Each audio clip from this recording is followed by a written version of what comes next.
Many viewers have left comments with very opposing viewpoints regarding a potential US-China war. However, on certain issues, there's a sense of confusion. For example, can the US and China not coexist peacefully? Has China truly gained leverage over the US economy? If China stops exporting rare earths to the US, will the American economy really collapse? Some media even suggest that the American automotive industry could shut down in a few weeks. Many imagine a scenario where suddenly there are no cars for sale in the US, and prices for remaining products skyrocket. Where is the US-China relationship truly headed? I've stated countless times in my programs that the US and China are in a state of war. This war is a zero-sum game. One side must defeat the other. You might believe China can easily defeat the US, or vice versa. That's fine. However, observing recent events, it's clear that Donald Trump is facing new challenges in international and geopolitical spheres. These challenges will impact future US-China competition in all domains. Consequently, Trump is having a tough time these days. How so? He posted a tweet about Chinese President Xi Jinping late at night, which delighted many Chinese mainland media outlets. They interpreted it as Trump waiting for Xi Jinping's call, waiting and waiting, but the call never came, even past midnight. Like a heartbroken person waiting for a call from an ex. Finally, he vented his grievances on social media. Is that really the case? On June 4th, a truly special day, as many things happened then at 17 a.m., Trump incredibly posted on his social media, "I like Chinese President Xi Jinping. I have always liked him, and always will. But he is very tough and extremely difficult to make a deal with." I believe Trump spoke from the heart. But to interpret this as a complaint because he desires Xi's affection and can't get it. If that's your understanding of Trump, I believe you have no grasp of Trump, American politics, or international affairs. Trump has indeed faced significant challenges recently. After the US and China reached a ceasefire agreement in Geneva, neither side trusted the other. That's the core issue. Now, both sides accuse each other of violations. The US accuses China of violating the agreement by not exporting rare earths. However, China claims the US violated it first by prohibiting the export of its software and certain aviation components and technologies to China. So China believes, if you ban this, I'll ban your rare earths. But the US argues, I didn't discuss EDA or aviation technology with you in the Geneva ceasefire agreement, so my policy towards you hasn't changed. But in the ceasefire framework we agreed upon, you promised to export rare earths, and then you stopped. This seems to be why China halted rare earth exports to the US. China believes the US violated it first, while the US argues, no, I didn't discuss that topic with you in Geneva. Beyond the US-China trade ceasefire, which I believe won't last, Trump should make a no move this week. Trump also spoke with Putin, and the outcome was very disappointing. We know Trump made a grand promise before the election, didn't he? To end the Russia-Ukraine war within 24 hours of taking office. I've always said this is Trump's style of speaking. He merely believes he can end the war quickly. However, objectively, Trump hasn't achieved this goal. Why? Because neither Russia nor Ukraine wants to stop fighting. For Zelensky, it's simple. As long as the war continues, his presidential term won't end. So, Zelensky doesn't want to stop fighting. He's made many demands, but he simply can't defeat Russia. Ultimately, Zelensky has only one demand. NATO, join me, fight with me. How can he get NATO to fight with him? Thus, Zelensky constantly yearns to join NATO, even if no NATO country says he should. As for Putin, he also doesn't want to stop fighting. Why? Putin has absolutely no trust in NATO. If they stop fighting, what will NATO do in the future? Will they continue strategic pressure on me? I don't know. Moreover, Putin holds a trump card, the support of North Korea and China. So, Putin believes with these two trump cards, he can gain more benefits from the Russia-Ukraine war. Trump, however, thinks, you two have been fighting and killing so many people. Aren't you tired? And they both respond, no, we're not tired. We'll keep fighting. Recently, you saw that while both sides were discussing peace talks, Zelensky executed a clever move. He used drones to attack for Russian airports. Did this attack inflict a fatal blow on Russia? I don't think so, but it certainly caused significant damage to Russia's air force. This is why Trump was disappointed. After his more than hour-long phone call with Putin, Putin stated, "I will not negotiate with Ukraine, and they attacked my airports this time, so I will have even more intense retaliatory measures." In other words, we won't see any progress in Russia-Ukraine negotiations or a peaceful end to the war anytime soon. This is a huge setback for the US and Trump's overall international strategy, as Trump will have to continue expending American attention and resources on this Russia-Ukraine war. Furthermore, Trump is also facing difficulties in the Indo-Pacific. The Democratic Party of Korea's presidential candidate, Lee Jae-myung, won the election in South Korea. Lee Jae-myung's forehead is metaphorically inscribed with pro-China, which is very unfavorable for the US. I'm truly surprised that the US didn't intervene in the South Korean election this time. Lee Jae-myung had a slight lead in the polls before. I didn't see the US government having any influence on the Korean election, not even the Cantonese phrase using subtle words to influence, like a government statement saying, "Oh, a certain political party has pro-China tendencies, and if this party is elected, we are very concerned about the strategic alliance between the US and South Korea." Not even such a statement was made. This is rare when we observe international elections where the US is concerned. So now that Lee Jae-myung has been elected president of South Korea, with pro-China written on his forehead, South Korean media reported that Lee Jae-myung would speak with Trump as early as yesterday afternoon. We've seen that this call didn't happen yesterday afternoon. However, on the day of his election, Lee Jae-myung did speak with Chinese President Xi Jinping. Xi Jinping likely spoke about a once-in-a-century opportunity, let's seize it together, and China and South Korea are strategic partners. This means that Lee Jae-myung, in the very first minute of his election, expressed his stance, which is highly detrimental to Trump's international strategy. Why? Because without South Korea's cooperation, the US blockade of China's semiconductor technology would have a massive loophole. So currently, Trump can be said to be very unhappy in the entire geopolitical landscape. After Lee Jae-myung was elected president, the White House issued a congratulatory statement, but it clearly stated, "We are concerned about China's interference in democratic countries' elections and its pressure on democratic elections." This is widely seen as the White House explicitly expressing a lack of trust in Lee Jae-myung. Therefore, if South Korea does not cooperate with the US's semiconductor strategy, it would be a huge threat to the US and to Trump. The New York Times had a report yesterday that I believe aligns with my assessment of current US-China relations. The New York Times is finally starting to admit that the US-China conflict is not a trade war.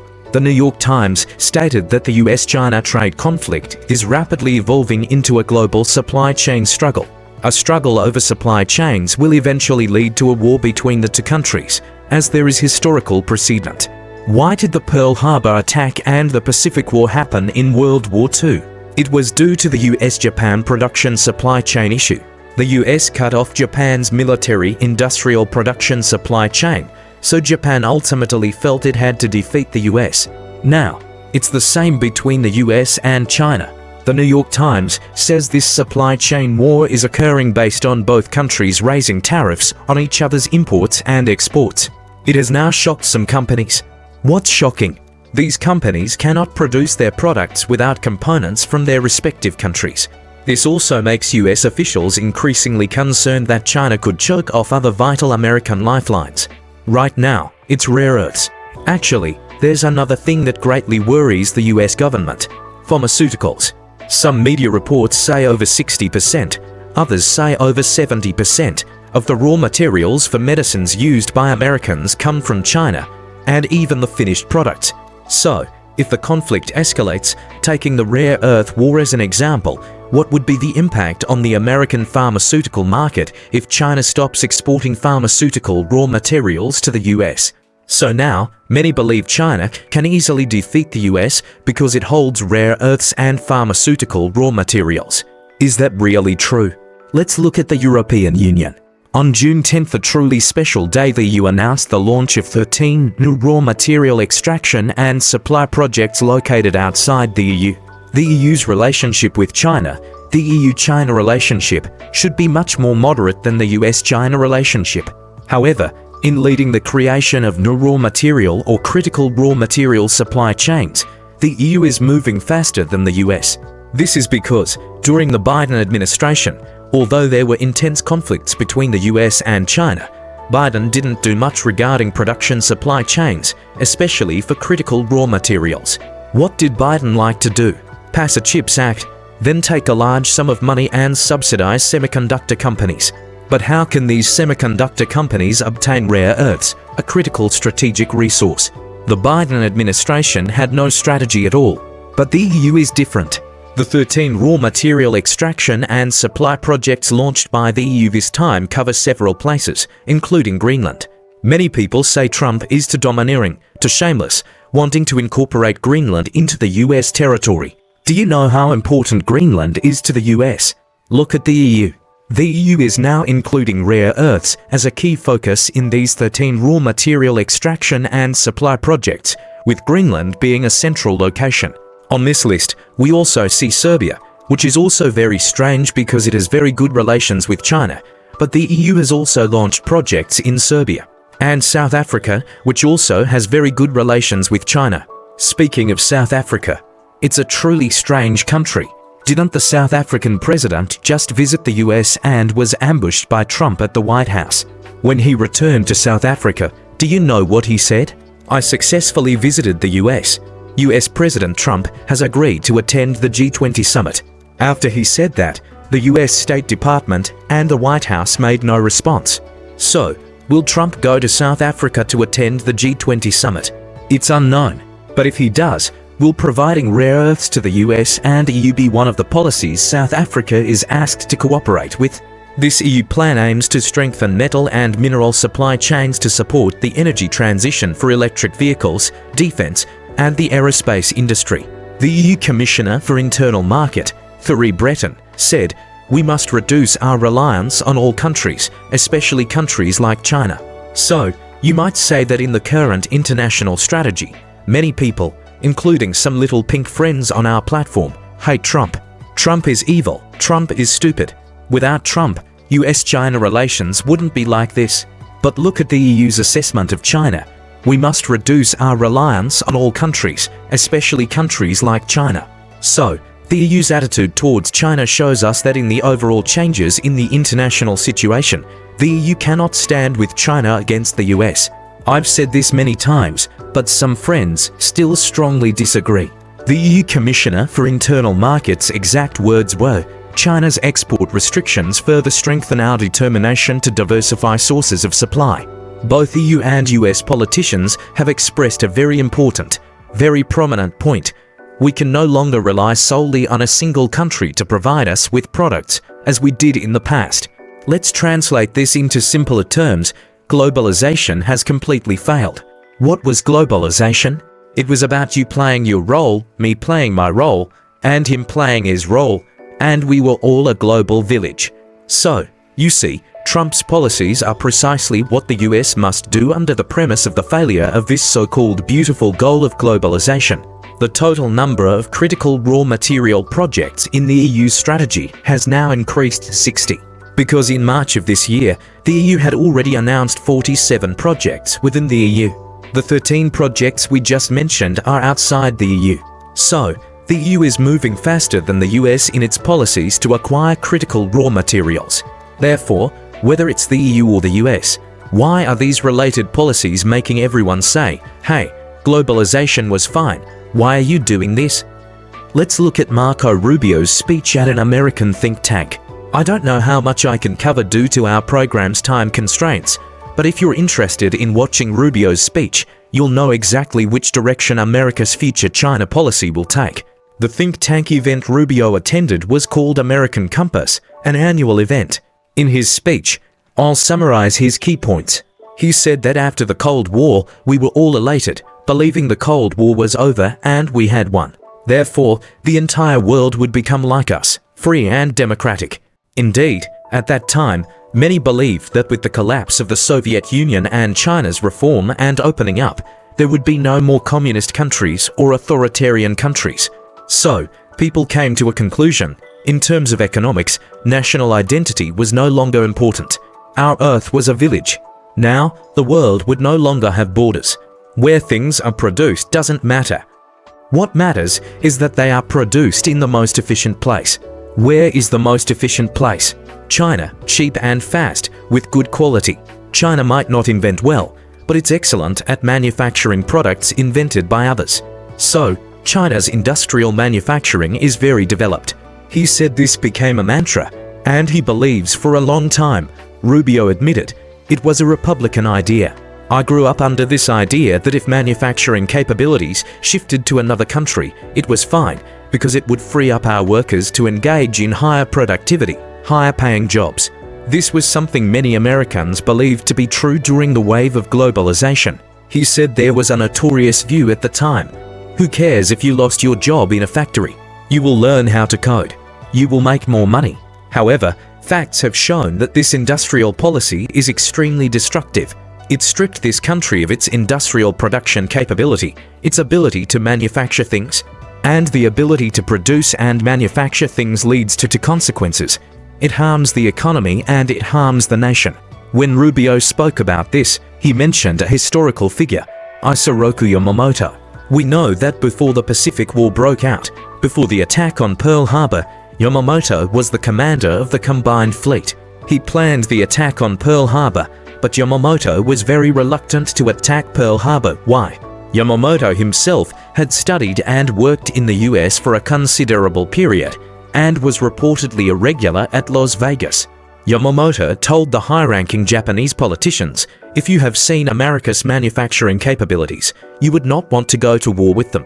This is true. When Japan believed that attacking Pearl Harbor and crippling the US Pacific Fleet would prevent the US from confronting Japan for several years, the US showed them what rapid military industrial recovery meant. In World War II, I've mentioned this figure before, the total military industrial production of the US, especially tanks and warships, equaled the sum of similar products produced by the rest of the world. Why? Because the US had powerful industrial production capabilities. So Rubio said, using the example of Yamamoto, that we won World War II because we had powerful industrial manufacturing capabilities. Do we still have it today? Rubio said, because of years of neglect, because of the loss of industrial production capabilities, we have not only damaged our society, not only damaged our domestic economy, but also damaged our position in the world. Rubio directly named China in his speech. Everything China has done in the past 25 years is to monopolize the market. This is a challenge to the purely free enterprise viewpoint. You cannot compete with a country that is not trying to make money. In Rubio's eyes, China is not trying to make money. China is trying to monopolize the market. But what happens after China monopolizes the market? He said that once China establishes a monopoly market position, they can dominate all industries and they can charge the world any price they want. So, in this speech, Rubio fully explained why the Trump administration is implementing its economic and tariff policies today. We must bring manufacturing back to the United States. No matter how expensive it is to manufacture in the United States, we must bring it back. Why? Because in a future war with China, if the US loses these capabilities, it will not be able to defeat China. This is the main core idea of Rubio's entire speech. Rubio was once an anti-Trump person. Rubio was someone who strongly criticized Trump when Trump wanted to make America great again. But today, Rubio has completely become a fellow traveler of Trump. On this point, as we mentioned earlier, Elon Musk, who has had conflicts with Trump, is actually the same. Musk's conflict with Trump lies in the federal deficit and spending. Do you think Musk supports bringing manufacturing back to the US? Do you think Musk supports defeating China? Many people assume that because Musk has a Tesla factory in China, he is pro-CCP or pro-China. Today, surrounding Trump are people like Rubio, including Vice President J.D. Vance, Commerce Secretary Kevin O'Connor, and Treasury Secretary Steven Mnuchin. Their ideas and their views on the future direction of US policy are completely consistent with Rubio's. So, when you look at Rubio's speech at the American Compass think tank, you will see that all of America's current policies towards China, whether foreign policy, industrial policy, economic policy, or technology policy, including the tariff ceasefire agreement reached in Geneva, have only one goal: to buy time, to allow the US to rebuild what it has lost, and to prepare for ultimately defeating China. If you recognize this point, How can we expect the US and China to reach a tariff agreement? How can we expect the US and China to reach a trade agreement? In fact, I think what we discussed yesterday, that Xi Jinping has now authorized lifeline to not make any more concessions in negotiations with the US and to be tougher, means China has also recognized this point. In other words, both the US and China know in their hearts that a life and death struggle is inevitable. It's just unknown whether it will be in 2027 or 2032 or 2035, but currently, the US and China are in such a state. So, if you still hope that the US and China can return to the past, one thing must happen first. The US and China must decide a winner in this war for their relationship to return to what it once was. That's all for our discussion today. Thank you for watching. See you in our next program. Thank you for listening.